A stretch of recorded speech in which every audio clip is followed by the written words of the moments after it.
देखिए राहुल गांधी जी ने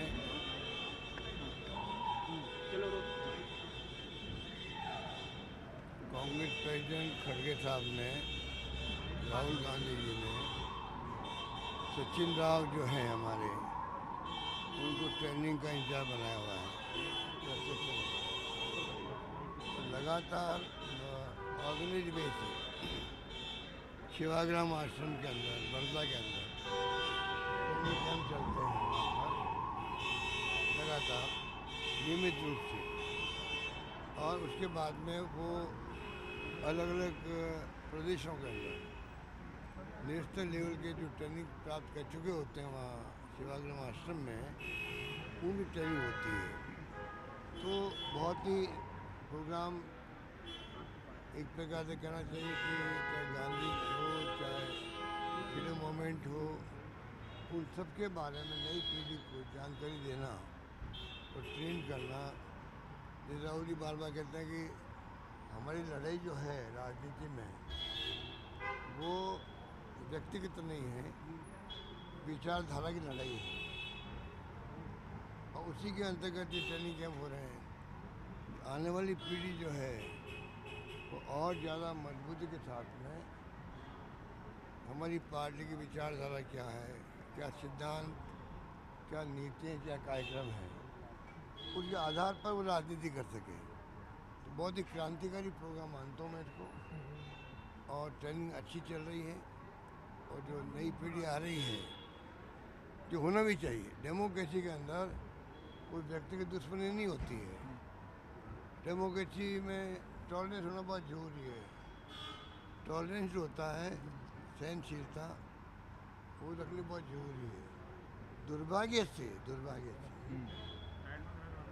से जो माहौल बना देश के अंदर उनमें सारे वैल्यू जो थे, लोकतंत्र के मूल्य थे, समाप्त हो रहे हैं। लोकतंत्र नाम का रह गया है।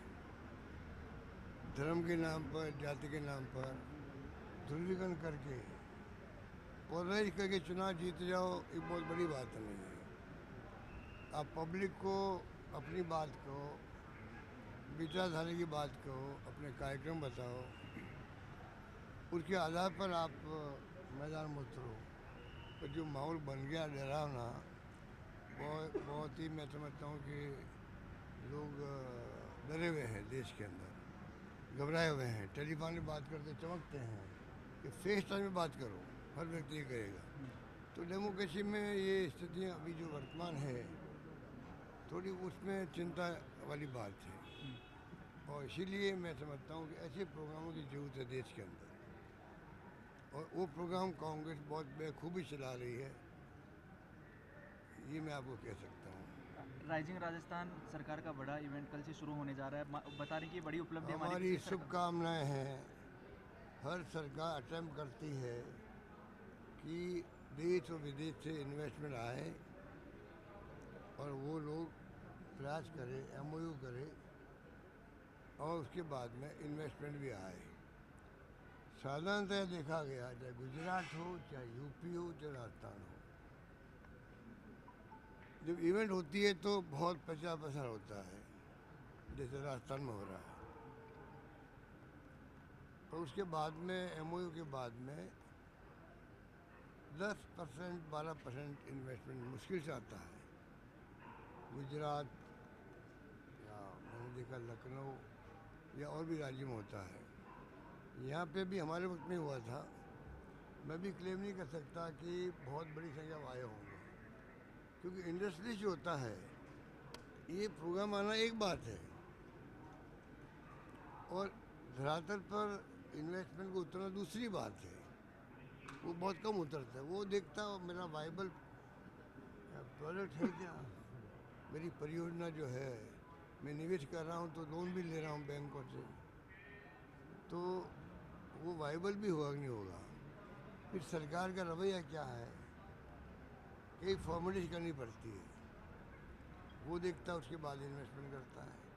और तीसरी बात है रिफाइनरी की, मैं कहना चाहूँगा, कल रात को मैंने ट्वीट भी किया है, एक्स में लिखा है, वो हमारे लिए बहुत महत्वपूर्ण बात है। 40,000 करोड़ का प्रोजेक्ट जो है ये हम लोग डॉक्टर मनमोहन सिंह जी जो प्राइम मिनिस्टर थे, सोनिया गांधी जी चेयरपर्सन थी, तब हम लोगों ने इसको मंजूर करवाया था। और मिसेज गांधी भी आई यहाँ पर, मिस्टर वीरप्पा मोइली मंत्री थे, वो भी आए थे 15 के अंदर। एक शानदार प्रोजेक्ट विथ पेट्रोकेमिकल कॉम्प्लेक्स, वो भी आधुनिक, वर्तमान समय के अंदर आधुनिक टेक्नोलॉजी के साथ में, तकनीकी के साथ में वो आ रहा था प्रोजेक्ट। दुर्भाग्य से सरकार बदल गई उस वक्त में, 5 साल तक लगभग काम रुका रहा इसका। बाद में मोदी जी वापस आए दूसरी बार शिलान्यास करने के लिए। बाद में वो शुरू हुआ, फिर हमारी गवर्नमेंट आ गई, हमने बराबर मॉनिटरिंग करी। पिछली बार 2023 के अंदर जब मैंने मीटिंग ली लास्ट में, तो चेयरमैन जो थे HPCL के, उन्होंने वादा किया था कि हम दिसंबर 24 तक प्रोजेक्ट को ले आएंगे। वो दुर्भाग्य से पता नहीं अब कब आएगा, हम सुनते हैं कि 2-4 महीने बाद में और शुरू हो जाएगा। पर दुख की बात यह है कि जो पेट्रोकेमिकल कॉम्प्लेक्स है ना, रोजगार उससे मिलेगा।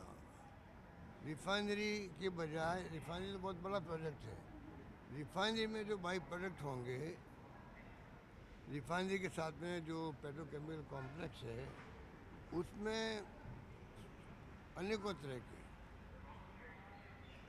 के प्रोडक्ट बनेंगे, उसके अंदर प्लास्टिक आधारित बनेंगे।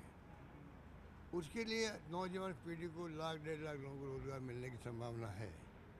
हमने ज़मीन 2021 में अलॉट कर दी, काम शुरू हुआ, क्योंकि जब ज़मीन है तो फिर उसको डेवलप करने में भी रिको ने काम आगे बढ़ा दिया है।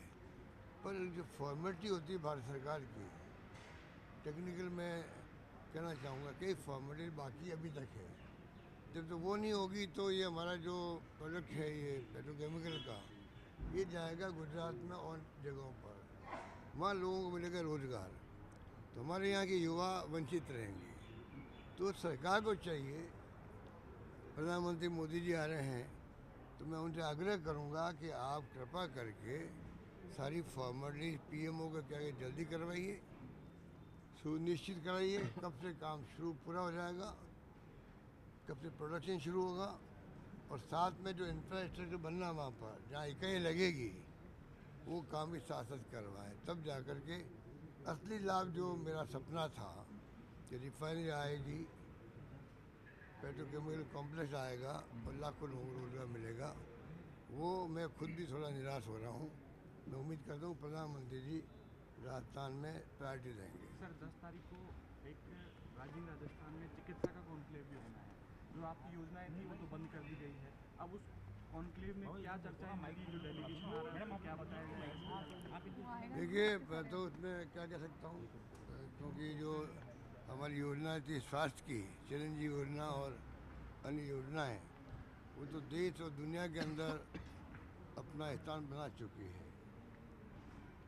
लाभार्थी जो है आपको मिलेंगे, हर गांव में मिलेंगे राजस्थान के अंदर।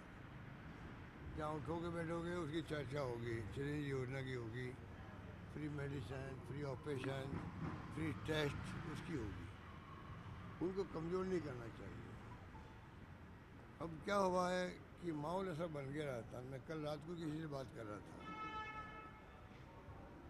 योजना अभी तक है, नाम बदल दिए गए, या मुझे एतराज़ नहीं है, बदलो नाम कुछ भी करो, पर योजना बंद मत करो। अब क्या है कि माहौल ऐसा बन गया राजस्थान में कि नई सरकार ने इस योजना को 25 लाख 10 लाख कर दिया है या बंद कर दिया है। तो जो एक सीरियसनेस थी डॉक्टरों में, सीरियसनेस थी, एक अंकुश भी था उनके ऊपर प्राइवेट हॉस्पिटल पे, वो तमाम ख़त्म हो गए। तो जनता भी उसका लाभ जिस प्रकार ले रही थी ना, उसमें रुकावट आ गई है। तो बहुत तकलीफ है मुझे भी कि अगर वो आप कह रहे हो कि परसों मीटिंग में ये स्वास्थ्य के ऊपर भी रखा है, तो मैं तो समझता हूँ अच्छा किया। पर स्वास्थ्य का जो सेशन रखा है, मैं चाहूँगा उसमें हमारी योजनाओं का विश्लेषण हो, कमियाँ कोई है तो कमियाँ दूर कर दो उसको और उसको मजबूत करो, क्योंकि शिक्षा और स्वास्थ्य दो चीज़ें ऐसी होती है लाइफ के अंदर जो हर पब्लिक के, हर आदमी को जरूरत होती है उसकी। बाकी तो काम सब बाकी है, पानी, बिजली है, सड़कें सब है, पर शिक्षा मिल जाए किसी व्यक्ति को, स्वास्थ्य अच्छा रहे प्रदेशवासियों का, तो ज़्यादा एफिशिएंसी वो काम कर सकता है ज़िंदगी के अंदर, देश के लिए, प्रदेश के लिए, समाज के लिए। तो मेरा मानना है तमाम काम उस ढंग से होना चाहिए। लास्ट पॉइंट है ईआरसीपी का।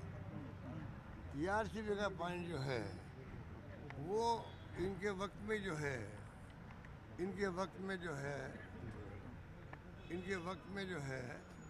वो ये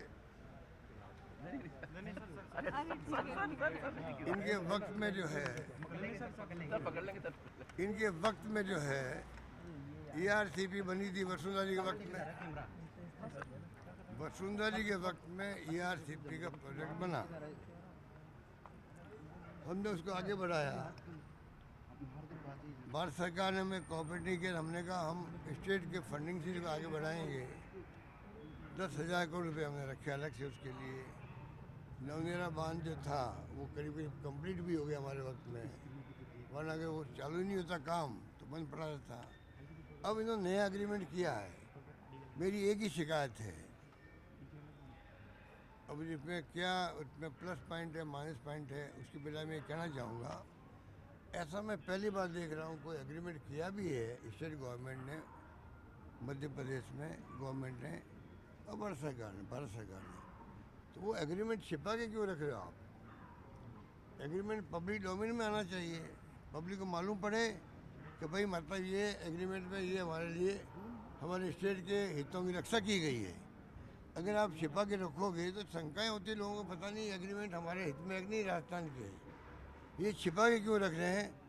तो मैं समझता हूँ तमाम बातों को, कि पीएम ने खुद ने वादा किया था ईआरसीपी का, उनकी जिम्मेदारी बनती है कि उसको भी क्लैरिफाई करे, जो भी करना हो करे, मॉडिफाई करना तो वो करे, पर राजस्थान के जो हित है उसमें कॉम्प्रोमाइज़ नहीं हो, ये सुनिश्चित करे और पब्लिक डोमेन में लाए उसको, जिससे कि पब्लिक भी अपनी बात कह सके हमारे हित में है या क्या इसमें कमी रह गई है।